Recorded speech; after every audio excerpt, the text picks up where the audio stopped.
a aproximar-se. Num primeiro momento, essas regras estão focadas nas grandes empresas, as PMEs só são abrangidas se forem cotadas, ainda assim são exigências que podem, de forma indireta, afetar também as pequenas e médias empresas. E foi para falar disso mesmo que convidámos Amândio Santos, presidente da Portugal Foods, a associação do setor agroalimentar. Olá, Amândio. Aqui, por favor. Convidamos também o Nuno Betancourt, partner de Audit e Assurance da Deloitte. O Nuno já está a aproximar-se também do palco. A Cristina Câmara, diretora de Sustentabilidade da APED, a Associação Portuguesa de Empresas de Distribuição. O José Eduardo Martins, aqui na qualidade de sócio da Abreu Advogados, embora todos saibamos que tem experiência governativa nas áreas do ambiente e do desenvolvimento regional, e ainda Miguel Araújo, o diretor-geral da Mobinov, o cluster automóvel de Portugal. Bem-vindo também, Miguel. E eu começaria por si, Nuno. Estamos a falar, de facto, de muitas alterações. Eventualmente, grande parte do tecido empresarial ainda não estará consciente de todas as alterações que em vêm, mas faço-lhe o desafio difícil, bem sei, de tentar elencar as principais metas que as organizações têm de atingir.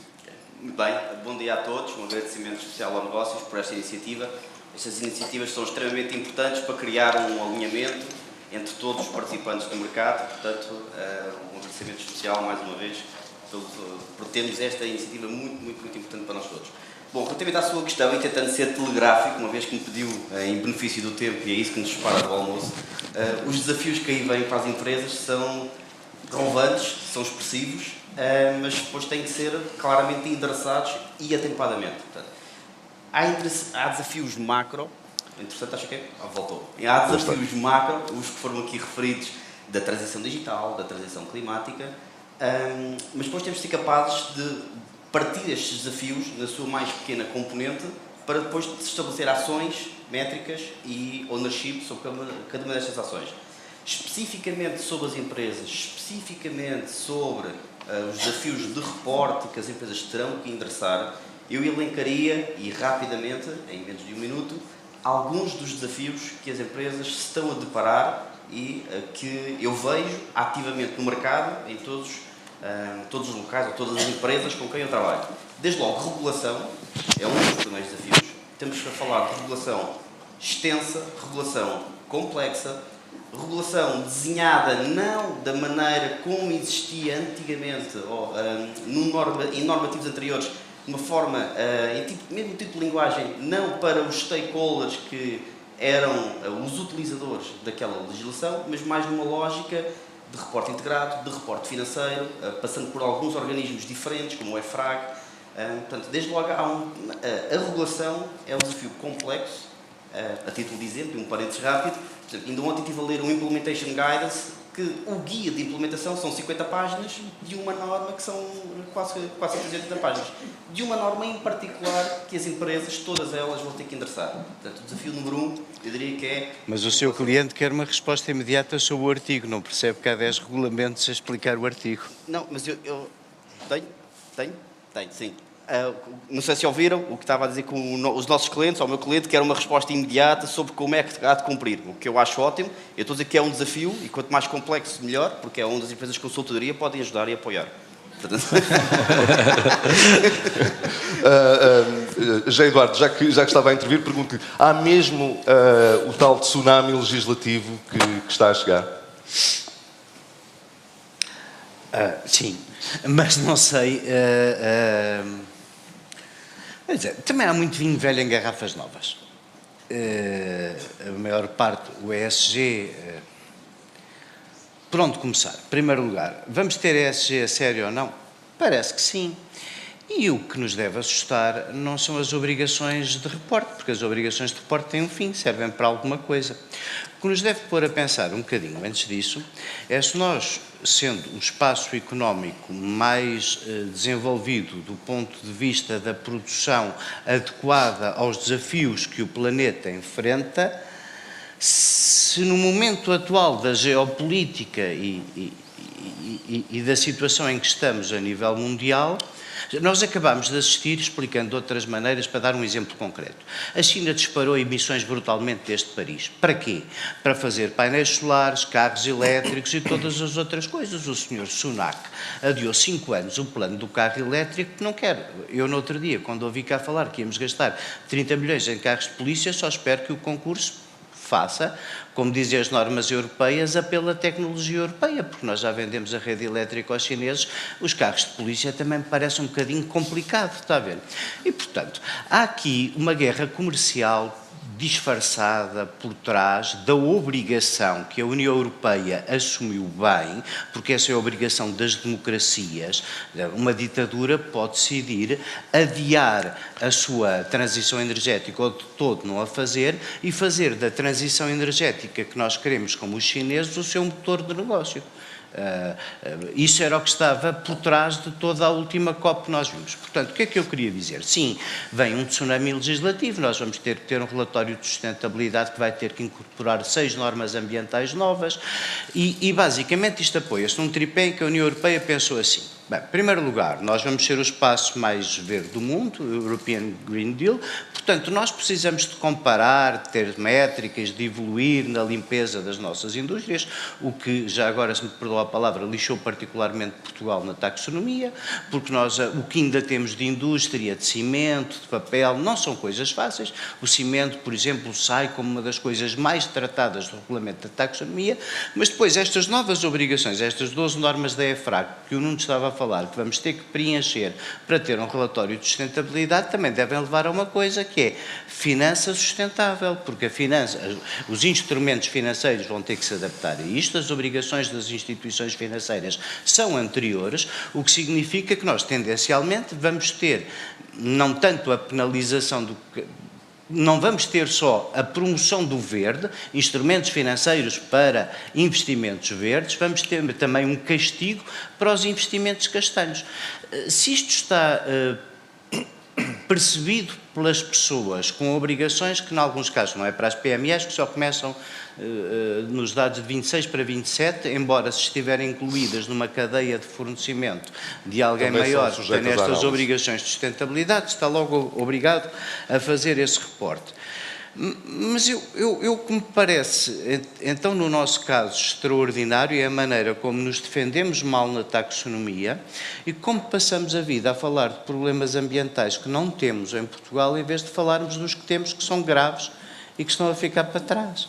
Nós estamos com uma rede de infraestruturas a ficar esgotada, nós há anos que não temos uma decisão sobre a água, nós fazemos zero sobre a desertificação de metade do país, numa altura em que imaginámos que a agricultura intensiva podia voltar a ser uma coisa importante para a nossa economia.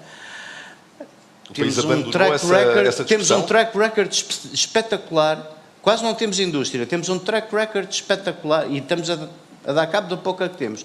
Temos um track record espetacular no mix da energia, mas passamos a vida a flagelar-nos em vez de pensarmos nos problemas verdadeiros de ambiente que temos. E depois isso confunde os empresários, que acham que ter uma licença ambiental, ter controle integrado da poluição, produzir de uma maneira que lhes faça os produtos mais atraentes no mercado internacional é uma chatice e uma obrigação. Não acho que seja. Agora, acho que nós somos uma economia fraca, muito exposta. Não sei, não estou a ver as instituições financeiras espetacularmente viradas para alinhar no diapasão que aqui temos destes novos desafios. Portanto, eu tenho ainda muitas dúvidas que este tsunami passe da obrigação de fazer um relatório novo, por exemplo, a uma verdadeira análise da dupla materialidade. Está a ver? Ainda tenho algumas dúvidas disso, porque acho que vai haver aqui um momento, nos tempos mais próximos, em que outro choque nas cadeias de fornecimento globais vai afetar isto muito, porque toda a gente vai perceber, ei, eu não quero estar a ser a economia, peso pouco. A União Europeia nas emissões globais de carbono pesa 9%, a China pesa o triplo, 27%. Portanto, não sei se não vai haver aqui um momento em que, mesmo dentro da União Europeia, por ambicionarmos demais, não vamos ficar tolhidos. E nós cá, acho essencialmente, está ali uma pessoa que sabe mais disto tudo, do que eu, a engenheira Ana Cristina Carrola, nós basicamente temos tantos problemas no país que era bom que nos deixássemos destas flores e fôssemos de uma vez por todas substituir os equipamentos que fizemos há 20 anos sem fazer mais nenhuns para tratar resíduos, que isso é que os industriais precisam, é de um sítio onde possam pôr os seus resíduos. Não têm soluções baratas nem eficazes para tratar resíduos e estão-se a esgotar a breve prazo. Nós precisamos de uma política de água a sério e temos metade das manilhas do país destruídas, mas pronto, se atirarmos uns baldes de tinta aos ministros já cumprimos a nossa obrigação. Já vai ter a oportunidade de continuar o seu raciocínio, mas eu agora gostaria de perguntar ao Amândio, no caso específico do setor agroalimentar, quais são os principais desafios que a indústria enfrenta com estas novas regras de sustentabilidade que estão para chegar? Muito obrigado pelo convite, por aqui estar. Desafios não falta a este setor, ameaças é o que nós vivemos intensamente, mas e falou muito em água, o setor há muito que olhou para a questão da água como essencial. E, de facto, quando olhamos para o setor agroalimentar, sem água não há setor, seja da agricultura, seja da indústria. E se associarmos a importância da água ao desenvolvimento do setor, nós podemos perspectivar o crescimento das exportações do agroalimentar. Os investidores do setor agroalimentar andam atrás de terrenos com água.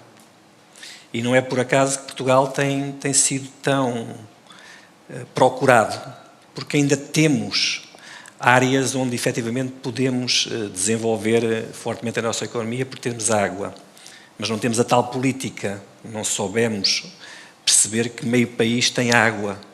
Temos é que saber fazê-la chegar ao restante. E, portanto, um dos grandes desafios é como é que o país consegue, efetivamente, apesar do setor ter hoje uma agricultura de precisão e uma gestão eficiente da água, como é que o setor consegue olhar para o futuro crescendo porque este recurso essencial está disponível. Este é o grande desafio.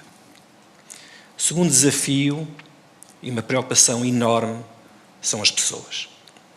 A indústria agroalimentar tem ambientes de chão de fábrica exigentes na maior parte dos setores. E em 2020 nasceram 80 mil crianças, 80 mil bebés em Portugal. Quantas destas 80 mil crianças, em 2040, estarão no chão de fábrica? Portanto, este é um elemento absolutamente transcendente para o setor agroalimentar. Se nós olharmos para setores que hoje dependem essencialmente de mão de obra estrangeira, como é que nós investimos? Eu posso-vos transmitir, eu estou neste momento a coordenar um investimento de uma multinacional estrangeira para Portugal, que precisa de 50 pessoas, e esta multinacional estava muito preocupada com questões de apoios, questões legais, de ambiente, de certificações e afins. E a minha principal preocupação foi alertar a localização tem que ser onde haja 50 pessoas para trabalhar. Onde nós consigamos ter disponibilidade de pessoas qualificadas e menos qualificadas que criem uma dinâmica que garanta o futuro da empresa. E esses são desafios que já existiriam independentemente das novas regras que vão ser impostas. O setor está suficientemente alertado para elas? Por exemplo, nesse investimento que está a coordenar, as questões das novas regras de sustentabilidade já estão a ser levadas? O setor tem excelentes exemplos de aplicação daquilo que hoje são as novas regras. Nós temos exemplos, empresas modelo, na forma como olham para estas questões. Agora, o setor é um setor de pequenas empresas, médias empresas, em que a gestão muitas vezes é a principal preocupação. Portanto, como é que nós colocamos na agenda de prioridades de quem gera, de quem decide, que estas questões são absolutamente fundamentais. E para isto o setor tem que se mobilizar, porque o setor mobilizou-se na exportação, mobilizou-se na inovação e no desenvolvimento, e tem que se mobilizar numa verdadeira agenda em que a sustentabilidade é o elemento central de decisão e, portanto, fazer um grande projeto mobilizador, e o setor está a construí-lo e irá apresentá-lo muito em breve às nossas tutelas, porque é preciso que o apoio público também exista não só para investimento tangível, mas muito para capacitação de consciências. E este papel é fundamental no setor. Falo agora com a Cristina Câmara. Cristina, a distribuição não é só feita de grandes empresas, embora muitas vezes, quando pensamos na distribuição, aquilo que vem à ideia imediatamente são as grandes empresas, mas também há muitas pequenas empresas. Para além disso, mesmo as grandes empresas lidam elas com muitas pequenas e médias empresas que são fornecedoras, no ramo alimentar e não só. Na visão da APED e tendo em conta a realidade prática que a Associação encontra no terreno, quais são os principais desafios de sustentabilidade para as PME? Bom dia. Antes de mais, obrigada pelo convite e é com muito gosto que aceitamos participar nestas discussões e, aliás, pela riqueza do debate que hoje nos tem trazido aqui ao longo da manhã. Eu começo por dizer, e tal como falávamos ali há bocadinho, que a APED tem no seu universo um conjunto de grandes empresas do setor retalhista, grossista e comércio eletrónico, mas não só. Efetivamente, a larga maioria são até pequenas e médias empresas. E, na verdade, elas são todas muito diferentes entre si, de diferentes setores de atividade, mas elas têm um ponto em comum. O foco de todas estas empresas é o consumidor. É para este consumidor que é cada vez mais informado, consciente, que trabalham diariamente no sentido de tentar encontrar uma proposta de valor que as faça diferenciar no mercado. E nesse sentido, existe um setor que é fortemente concorrencial, é dinâmico e que está sujeito a muitos desafios que já foram hoje bem elencados aqui. Na verdade, os desafios são muitos e as empresas têm esta face visível com o consumidor, o retalho dialoga diariamente com o consumidor e tem muito a sua responsabilidade também de o servir da melhor forma e de fazer chegar produtos e serviços que promovam efetivamente um consumo sustentável. Para isso tem que olhar a montante na cadeia e tem que ver que soluções é que estão disponíveis no mercado e de que forma é que as pode fazer chegar ao consumidor. E em paralelo com tudo isto e com todos estes desafios que já foram aqui falados, da disrupção da cadeia de abastecimento, provocada pela guerra, pela pandemia, enfim, todo este tipo de desafios que nós encontramos também um desafio muito grande que foi não sei se é tsunami, se é uma avalanche, não sei, alguma coisa que descarregaram aqui, que ainda está a ser descarregado, efetivamente, e que estamos ainda muito, apesar de já ter sido processada muita informação, ainda há muito que precisamos de conhecer e de ver como é que algumas peças encaixam umas com as outras. E, portanto, a forma como nós encaramos o tema, obviamente que, tendo esta diversidade de empresas no nosso espectro, há empresas que já há muito tempo que perceberam que é vantajoso incorporar a sustentabilidade nas suas estratégias de negócio, tem uma vantagem competitiva com isso e, portanto, é também um fator de diferenciação e, portanto, já há muito tempo que começaram a arrumar a casa com resultados muito visíveis, mas há outras que, por força da sua atividade e das suas características, têm aqui a legítima perspectiva de diariamente estarem a resolver os problemas diários e, portanto, essa necessidade de salvar o negócio diariamente muitas vezes sobrepõe-se àquilo que diz a Cimeira do Clima, às conclusões, ao problema do dióxido de carbono e alterações climáticas, enfim. É um bocadinho o desafio que encontramos, é para já toda esta panóplia de legislação e de que forma é que ela está a ser interiorizada nas práticas das empresas, genericamente. Miguel, e no setor automóvel o que é que está a acontecer? Qual é o grau de preparação e de incorporação destas regras? Coisas, por exemplo, agora vai haver uma regra que diz num investimento que se queira fazer vai ter que se calcular previamente a emissão de CO2. Por exemplo, é apenas uma das questões. Como é que o setor está a lidar com tudo isto? Antes de mais, cumprimentar os presentes, a nossa plateia, e agradecer o convite. Bom, nós já falaram aqui em tsunami. O setor automóvel, todos os anos, tem um tsunami de legislação. Aliás, a Comissão Europeia é muito ávida em produzir diretivas e regulamentos todos os anos, muitas vezes conflituantes, e, portanto, para nós, este é mais um tsunami entre aqueles que vão acontecendo ao longo dos tempos. E isto é bom, naturalmente, para alguns parceiros, e põe a economia a funcionar, mas escusava pelo menos ser tão exigente, como aliás o José Eduardo aqui lançou essas bases, e eu acho que são muito importantes. Aliás, quando o José Eduardo estava a desenvolver a sua reflexão, eu pensava, bom, ele quase que parece do setor automóvel, porque estava a falar exatamente das grandes dificuldades do setor automóvel. Mas deixe-me recuar um pouco, e eu já voltarei aqui a esta parte. Como é que nós vemos esta questão destas novas diretivas, dos regulamentos ESG? Para nós, para além de toda esta parte ou componente de compliance, porque é muito disso que também estamos a falar, em última linha, em termos empresariais, estamos a falar de resiliência, de competitividade. Porque se estivermos preparados e devidamente imbuídos neste espírito de ESG, estaremos melhor preparados para enfrentar os desafios, nomeadamente dos mercados externos. E, portanto, é uma questão de competitividade. Aliás, e nós na Movinove, Cluster Automóvel, trabalhamos muito a competitividade. Aliás, a nossa visão diz exatamente isso, promover de forma sustentável o crescimento e a competitividade da indústria automóvel. Portanto, 3 palavras-chave que estão até incorporadas nesta questão da ESG: sustentável, crescimento e competitividade. Portanto, não precisávamos dessas normas para trabalhar com este horizonte. Dito isto, a forma como é que nós materializamos uma estratégia que possa trazer vantagens competitivas para o setor, e temos desenvolvido algumas ações a esse nível, porque, e deixem-me também já de agora dar esta nota, a indústria automóvel representa grandes empresas de caráter global, tem incorporadas já no seu gênese, no seu ADN, práticas quer de gestão, quer de produção, que muitas vezes são um exemplo e têm um caráter pioneiro e vanguardista para outros setores de atividade. Estamos a falar de grandes empresas, portanto, têm essa capacidade de desenvolver estes mecanismos. Não foi preciso uma guerra pandémica ou as guerras militares, ou até agora o conflito mais recente no Mar Vermelho, para existirem carros elétricos. Esse era um processo que já existia muito antes, carros híbridos, depois carros elétricos. Podemos dizer que estas questões vieram acelerar o processo de transição elétrica dos veículos automóveis, ou de outros veículos. O que é certo é que foi a indústria automóvel, mais uma vez, aqui o ser o motor desta transição e desta sustentabilidade que é necessária. Mas em matéria de sustentabilidade, também já fizemos caminho a esse nível. No ano passado, apresentamos aos nossos associados, ao setor, e até publicamente, um roteiro de descarbonização da indústria automóvel, com medidas de adaptação, mas também com medidas de mitigação para fazer face a este fenómeno. E, paralelamente, estamos também com um programa onde já medimos a pegada carbónica a dezenas de empresas do setor, um processo que vamos continuar a fazer.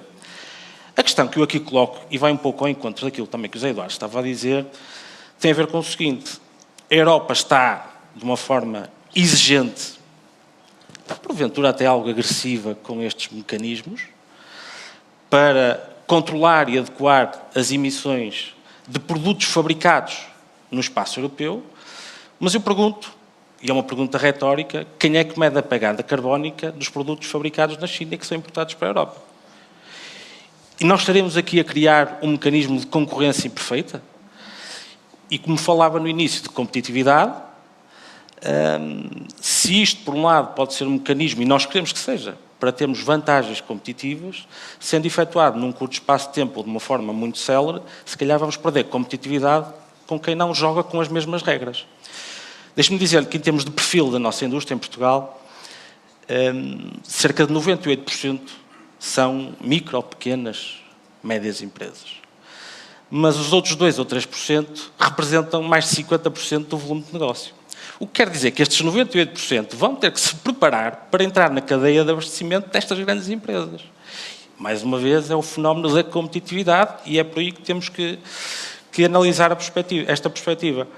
O grande desafio, neste momento, e um relatório, julgo que da Católica, dizia que existem ainda um grande desconhecimento, nomeadamente das pequenas e médias empresas, relativamente a este assunto. Primeiro problema, desconhecimento. Segundo problema / desafio é capacitar as empresas, dotá-las de políticas públicas, que no anterior painel se abordava, é preciso políticas públicas para que estas empresas possam adequar a sua estratégia, e sublinho aqui a palavra estratégia, porque esta questão tem que ser agora uma matéria estratégica e fulcral, uma questão cultural dentro de uma empresa.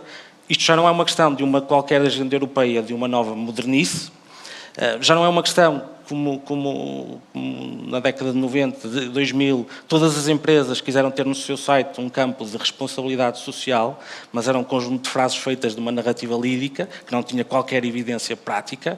Hoje não. Hoje tem que ser uma evidência, tem que haver um caminho, tem que haver um processo, e nós queremos fazer parte desse processo. Nós estamos a fazer parte desse processo. Diria mesmo que até, ao contrário de outros setores, estamos numa perspectiva liderante, como temos estado noutros domínios. Queremos é jogar com as mesmas regras. E numa altura em que o setor automóvel, particularmente, porque quando se fala em transição energética, parece que o setor automóvel vai resolver o problema da descarbonização do setor, da humanidade. É verdade que tem uma grande responsabilidade. 75% das emissões de veículos rodoviários é muito. Um peso global de 15%. É evidente que há este fenómeno, que é este diagnóstico que está a ser trabalhado. Mas também não é só trabalhado com a transição para carros elétricos, porque o processo de fabrico de um carro elétrico é muito mais oneroso do ponto de vista das emissões do que o processo de fabrico de um carro a combustíveis. Portanto, há aqui uma panóplia de ações que têm que ser desenvolvidas e neste processo de reindustrialização que a Europa quer, ou está a viver e quer evidenciar, temos que perceber se tudo isto aquilo que nos pode gerar vantagens competitivas, se por um lado, não jogando com as mesmas regras, nos vai retirar aqui vantagem competitiva num setor que é absolutamente fundamental para Portugal e para a Europa. E sabemos bem da ameaça de novos entrantes neste domínio. Muito bem. No regresso a si, feito o diagnóstico, o que é que as empresas podem e devem fazer para preparar e para se adaptarem a este novo mundo da sustentabilidade? Fizemos um diagnóstico bastante específico e sucinto, que foi à volta da regulação, foi um dos grandes desafios, e depois o flow da informação seguiu à volta do tema da regulação. Há outros desafios adjacentes, que não temos tempo naturalmente para escapulizar, mas a regulação em si, ela traz depois um conjunto de desafios adicionais que depois trazem ações, para responder à sua pergunta, Hugo, como é que nós, enquanto players e participantes do mercado, devemos de endereçar esses mesmos desafios. Pronto, desde logo, a regulação per si, não é apenas, usando o normativo que há pouco foi referido, as 12 normas dos European Sustainability Reporting Standards, não é apenas os 1103 data points que as empresas terão que reportar. E, by the way, este é mesmo o número exato. No seu escopo máximo, se não houvesse uma tal análise, dupla materialidade... O apenas leva aspas à volta, não é? É, exatamente. Mas depois traz um conjunto de adjacências, nomeadamente tecnológicos, onde é que eu vou buscar o source data, como é que eu garanto que os meus dados são precisos, que eu não incorro no risco de greenwashing involuntário, que é uma expressão meio estranha, mas muitas vezes as empresas podem incorrer nesse risco por falta de precisão nos dados de input. Portanto, não conseguem obter os dados porque eles não estão residentes no único sistema. Eles estão espalhados em várias fontes de informação, por vários utilizadores, dentro da complexidade da organização. Pronto, tentando agora responder de forma mais concreta. Como é que se responde? Claramente terá que ter um caminho de antecipação, diagnóstico, um gap assessment e depois fazer um dry run. Estou a usar aqui umas expressões em inglês, peço desculpa, mas basicamente significa que olhar para a legislação, que foi o que nós há pouco referimos, e o fio contor da questão anterior, e perceber exatamente onde é que é o ponto de chegada e quão longe a minha organização está desse ponto de chegada. Fez uma pergunta se as empresas estão hoje, aqui há alguns colegas meus de painel, se o setor, se as empresas estão preparadas. Eu respondo-lhe, da experiência que eu tenho, trabalho com todos os setores, não.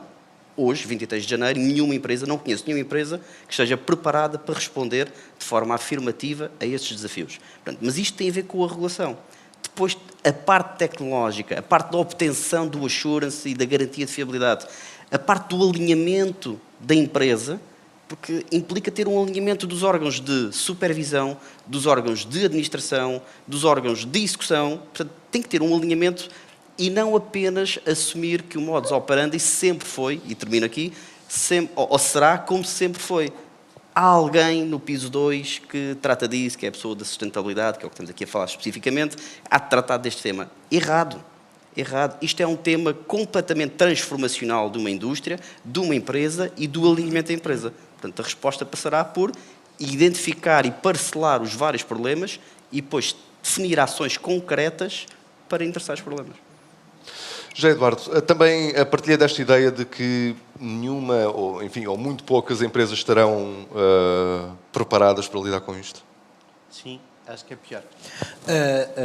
Pior? Porque nem as instituições financeiras que deviam ser a atratividade de todo este tripé estão preparadas para produtos financeiros que acompanhem a vontade das empresas. As instituições financeiras têm frequentemente, comunicado que apostam nas obrigações verdes, uma série de... Pronto, então deixe-me contar-lhe a minha experiência pessoal. Há um ano e tal, antes da EFRAG fazer essas 12 normas, nós no escritório temos uma área de prática de ambiente, relativamente sóbria, mas que não seja, não é que sejamos brilhantes, mas pela experiência e pelo tempo e por sermos muitos, ajudamos uns aos outros.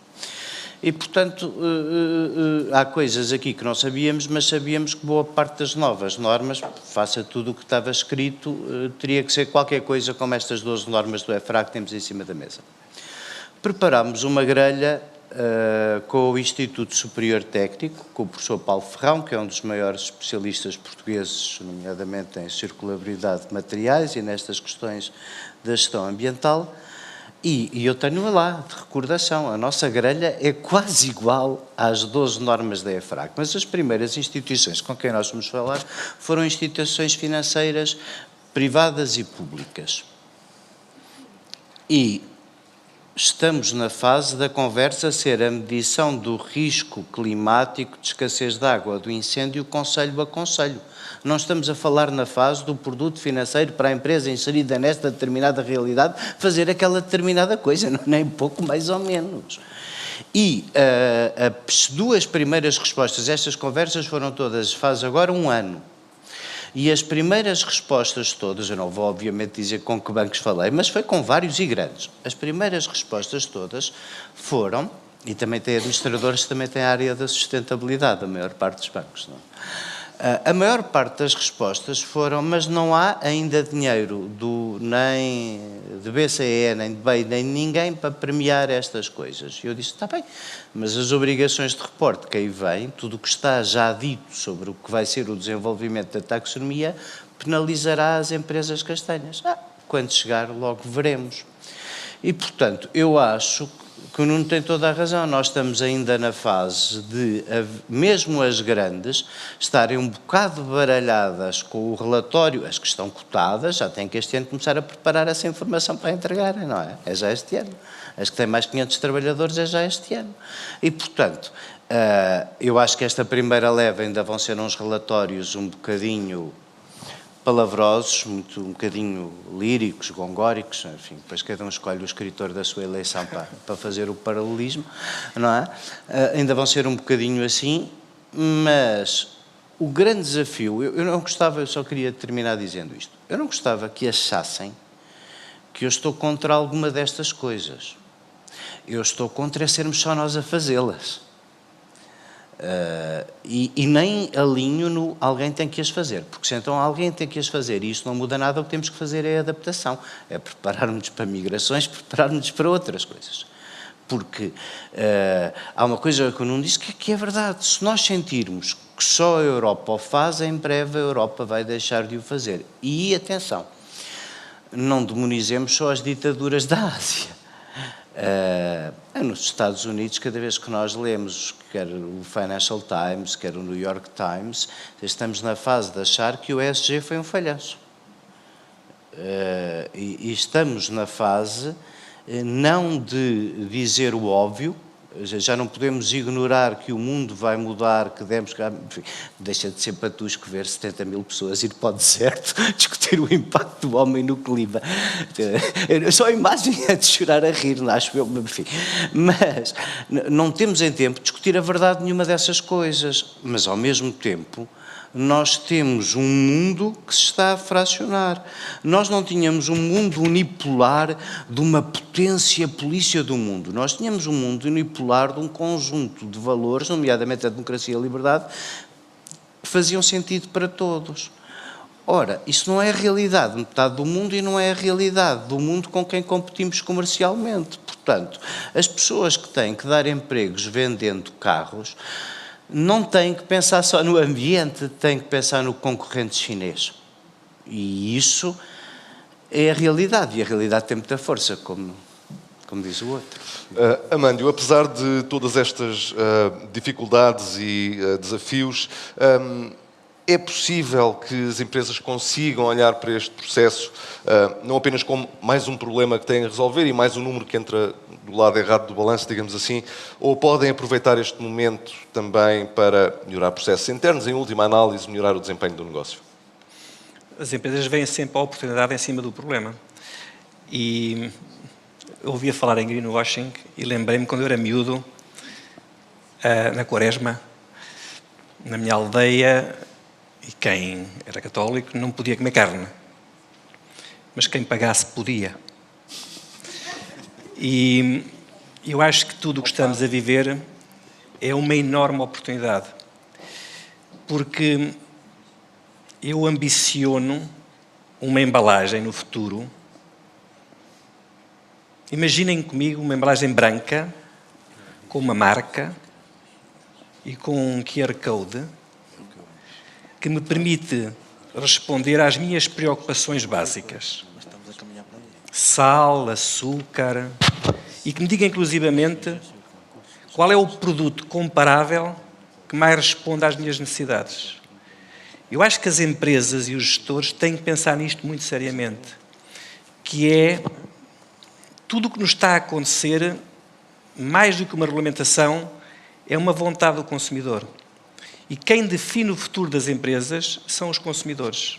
A regulamentação nós sabemos que a temos que cumprir, mas, indiscutivelmente, o setor agroalimentar português e Portugal tem uma enorme vantagem se for capaz de comunicar que nós temos indústrias altamente bem preparadas, tecnologicamente muito avançadas. Falamos todo do nosso talento, mas que, acima de tudo, nós temos condições estruturais para produzirmos de forma muito mais controlada e transparente que os outros. Se há um passaporte digital europeu para os têxteis, nós temos que assumir no setor que nós temos uma transparência absoluta e que os nossos clientes nos monitorizem em tempo real. As indústrias que assumirem que é este o caminho são as indústrias do futuro. E uma grande parte do agroalimentar não vai ter futuro porque não assume esta transformação. Miguel, pergunta no mesmo sentido, no fundo, como é que se consegue conciliar todos estes objetivos com os objetivos permanentes de qualquer empresa em qualquer setor, que são os da produtividade, da competitividade e, no fundo, do desempenho do negócio? Eu há pouco dizia que esta tem que ser uma questão estratégica, cultural dentro de uma empresa. E julgo que já aqui foi referido que isto não pode ser algo que está num determinado piso ou num determinado gabinete, porque esse paradigma agora já mudou. E nós queremos fazê-lo de uma forma construtiva. Dar-vos nota do seguinte: em termos de indústria automóvel, até pela sua escalabilidade, os índices de produtividade são superiores àquilo que é a média da indústria transformadora. Consequentemente, também, o nível de salários também é ligeiramente acima da média da indústria transformadora. E, portanto, dito isto, é importante agora cruzar este nível de produtividade, que também se reflete nas tabelas salariais, com estes mecanismos ESG, por forma a que eles venham colmatar ou a sedimentarem deste posicionamento. Porque, ao sedimentar este posicionamento, vamos estar aqui a gerar mais vantagens competitivas, como já temos vindo a falar. A questão que se coloca aqui é também a seguinte: e a própria indústria automóvel tem estado num processo de transformação até na forma como opera, sob o ponto de vista do início da sua cadeia de valor até ao processo de venda. Tudo está em profunda transformação. Daqui a 5 anos, os stands como nós os conhecemos provavelmente vão desaparecer. A Tesla fez esse caminho, antes da pandemia, mais uma vez. O processo de fabrico também é completamente diferente. Estamos a falar em que cerca de 30% ou 40% das peças que normalmente são utilizadas na produção ou no fabrico de um carro a combustão deixam de existir. E, portanto, há aqui todo um processo de readequamento necessário. E este processo de transformação operacional e produtiva tem que ocorrer de forma paralela ao domínio da ESG, não de forma conflituante. E eu diria que pode condicionar, desde que esse condicionamento seja positivo. E deixe-me dar uma nota, também para colmatar aquilo de forma sintética, muito por favor, sintética, para colmatar aquilo que o José Eduardo estava a dizer, que nós não podemos ser sozinhos a fazer este caminho. E temos que compreender aquilo que está a acontecer no mundo. Este é um ano de eleições, em todo o mundo, quase. Nos Estados Unidos, particularmente, estamos a assistir a esse debate. Um dos candidatos, o Sr. Trump, já afirmou, daquela sua forma muito peculiar... E que é cada vez mais provavelmente o candidato republicano, e que é muito provavelmente às eleições, o vencedor. depois do que aconteceu ontem à noite, sim. Sabemos qual é o comportamento dos países asiáticos, particularmente da China. partindo do pressuposto que os Estados Unidos também vai ter uma viragem, aquilo que o Sr. Trump já disse sobre estas matérias é que vai acabar imediatamente com isto da transição elétrica para os veículos automóveis, porque isso não utilizou esta expressão, mas é uma expressão portuguesa que traduz bem o seu pensamento, é entregar o ouro ao bandido. Fica esse alerta. Cristina, termino consigo, porque o nosso tempo está já a esgotar-se. De que forma é que a APED pode, no fundo, apoiar as PME do setor da distribuição neste processo de transição? Muito bem. Como já falei, os desafios são desafios para todos. São desafios para as grandes, para as pequenas e para as médias empresas. Aqui a questão é que, se calhar, as grandes empresas têm capacidade de antecipar melhor esses desafios e pôr logo mãos à obra. Mas isto vai tocar a todos, porque, efetivamente, há cada vez mais uma abordagem à cadeia de valor e, portanto, as grandes empresas vão precisar da informação que lhes seja passada a montante na cadeia, pelo seu fornecedor, para poder, no fundo, cumprir as suas obrigações, até porque há grandes penalizações associadas. E, portanto, eu diria que quanto mais conseguirem correr e ir atrás, aqui no fundo desta avalanche, melhor se encontram posicionadas no mercado. Eu acho que, diria que do nosso campo de observação, que é o do campo de uma associação que lida diariamente com todas estas empresas, eu diria que há aqui um ponto muito importante, que é um valor que nós temos e que aplicamos, que é o valor da colaboração. E no fundo, é no âmbito deste trabalho colaborativo que as grandes empresas, com o seu know-how e com o facto de estarem bem preparadas no mercado, podem prestar e partilhar boas práticas e, no fundo, inspirar outras a seguirem esse caminho, nesta lógica de criar aqui um valor positivo, a maximizar, no fundo, esse valor positivo na cadeia. E, portanto, eu acho que eu acho que as PMEs têm já caminho aberto em vários pontos, têm que, no fundo, agarrar esta oportunidade e interiorizar que têm mesmo que ir atrás daquilo que são as suas obrigações, porque há oportunidades que estão disponíveis para elas poderem agarrar. Haveria muito mais a discutir, incluindo sobre o papel do Estado em tudo isto, mas o nosso tempo, infelizmente, chegou ao fim. Agradeço ao Amândio Santos, ao Nuno Betancourt, à Cristina Câmara, ao José Eduardo Martins e ao Miguel Araújo. Obrigado.